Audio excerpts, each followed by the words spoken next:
back, ladies and gentlemen, for another video here in our class. We have officially dropped the second batch of requirements for Galactic Legend Master Kenobi, and I am gonna say I'm pretty darn surprised.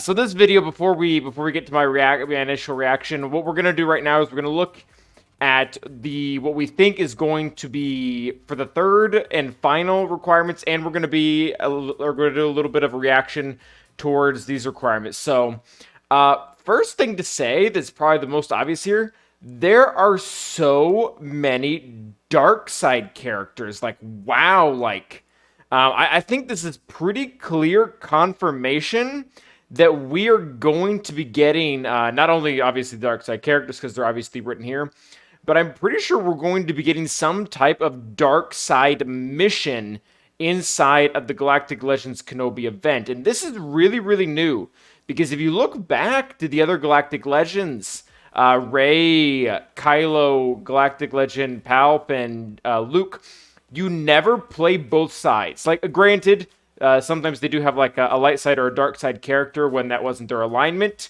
in the requirements, and you sometimes play as them, but you never really play as them as though they were the opposite side. Like, I know Jedi Anakin is used in the C event, but he's used kind of already as dark side because he's used him to kill Mace. So this is really, really new. I think that means that at the very minimum, our Galactic Legends Kenobi is going to be very similar to the Jedi Knight Luke event, in the sense that some of the battles you're gonna do the battles both ways. Maybe in the first battle, you have to use General Kenobi as Grievous, and then in the second battle, you have to use Grievous against General Kenobi. Because this just seems like a suspicious amount of dark side characters. I could see if they wanted to do, like, maybe just General Grievous, because him and Kenobi, they have a pretty consistent relationship all throughout the Clone Wars and Episode 3 of constantly fighting back and forth between each other. They're almost rivals in a sense. So that would have made sense. But then we have Wat Tambor and Magna Guard in here. And what this reminds me of very, very clearly is both Wat Tambor and Magna Guard are on Utapau in Episode 3, where we have the oh-so-famous line of, "Hello there, General Kenobi." So I'm guessing we're going to do that fight in the middle of the event. And we're probably, I can almost definitely say we're going to be able to do the General Grievous side. Because otherwise, General Grievous is a pretty awkward requirement had he not been in here. So that's cool. And I just feel personally about them, this is pretty cool. These are pretty good requirements. Like, General Grievous is an amazing character. Wat Tambor is also an amazing character. Magna's okay. I don't really know if you need to have him at R5 just for general playthroughs and Dark Side Torture battles or GAC, but it's not a bad character. It's not bad to have a good tank at R5 like him, so that's really cool. And then we have Clone Sergeant Qui-Gon Jinn, and they're not that good. Qui-Gon Jinn's actually pretty terrible. And the reason why I'm not too upset about either of them, though, is because Qui-Gon Jinn, we all knew that was happening. It's Obi-Wan's master. It's one of the most influential people in his entire life, and there's never going to be another opportunity to use him again for another GL, unless they really do decide to do Maul, and I don't think they're going to. So, that being said, him only being R3, for me, is pretty awesome, because I don't know about everyone else out there, but I have his Zeta. So, if they were going to make him R7 or R8, that would really, really wreck me, as far as, like, just kind of useless GP sitting in my roster. But R3 is not that bad. Also, too, really nice for material-wise. You don't have to burn, like, the Zimbittles or the Impulse Detectors on him. Like, R3 is really manageable for those of us who are kind of low overall on Relic Salvage. So, really, really enjoyed the fact that Qui-Gon Jinn is only R3, because we knew he was one of the only few that we knew that were going to be a lock. So, to see him already and to see him this low makes me really, really stinking happy. Clone Sarge is a pretty mixed basket, if I'm going to be honest. Me being kind of a more intense GAC player, I don't like it that much. He's really not a good character on the ground. Really not in any certain situation. Like, I mean, there are some niche situations you can use him. There's always the person in the comments like, "Oh, but you can do this." And I'm like, yeah, you can, but you shouldn't. So, but the flip side to him being R5 is he's needed in quite a few LSTB missions. Both in Fleet, he's really, really good. In LSTB Fleet, he's just so incredibly tanky. He's very important for the special missions to be able to tank hits in the very, very beginning. And you need to have him high relics for him to really, really take those hits. So that's kind of cool. And there's also the mission where he works with Cody and with GK, and you have to have him high relics just to even be able to participate in that. So he's kind of wish-washy. Qui-Gon sucks, but we knew it was happening. There was no way it wasn't. And the other three are pretty solid choices. Like, I actually don't have any of those. My General Grievous is an R1 right now. But I mean, I'm not mad that I need to take General Grievous up to R7. That's a great R7. That's an amazing R7. That's one a lot of people have been considering to take to R8. Wat Tambor, again, he doesn't need... Wat Tambor is not exactly like a character you want R7, but he's not bad. Like, adding that amount of survivability, when using him against, like, a Rey comp with Vader or Darth Revan or something like that, that's awesome. Like, that's not going to hurt you at all. And Magna Guard is also just super versatile. I do have a Gear 13 Magna Guard. He's not Relic 5, but he's going to be now. That's completely fine. Really, really excited actually to do all of that. It helps in Forest Moon, the assault battle, because my troopers aren't up to speed yet.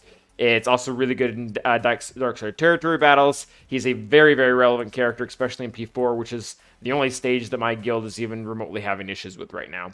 So I'm really, really happy.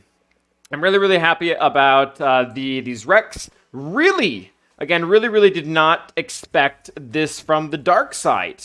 Like I said, I would have imagined General Grievous at most, but I'm really taken by surprise by Wat Tambor and Magna Guard. Clone Sergeant was kind of iffy, and Qui-Gon Jinn we knew was a lock.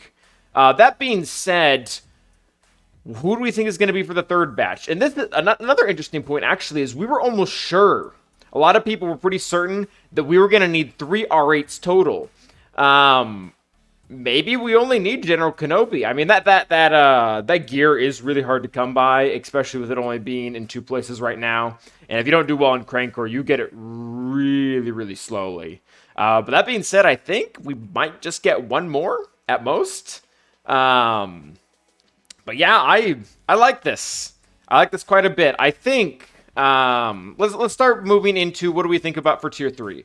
Who are the 5 going to be for Tier 3? So let's go ahead and start to theorize on a few things. So one other one that we've always thought was kind of a shoo-in, and I'm pretty sure is going to be as well for this one, especially after seeing these requirements, is Cody. There's no way Cody's not a requirement. And one of the reasons why I'm thinking that is because I think we're actually going to see a 3v3 match between Grievous and Kenobi on Utapau. And what makes me think that is we already have Magna Guard, Wat Tambor, and General Grievous in here, which that's a pretty solid 3 team. And that's also 3 characters that were already present on that battle at Utapau.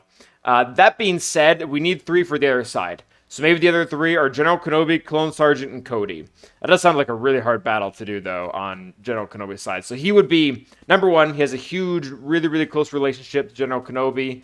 And number 2, he also is perfect for this exact scenario on Utapau, with him arriving with the rest of the clones when the battle really starts to heat up between Kenobi and Grievous.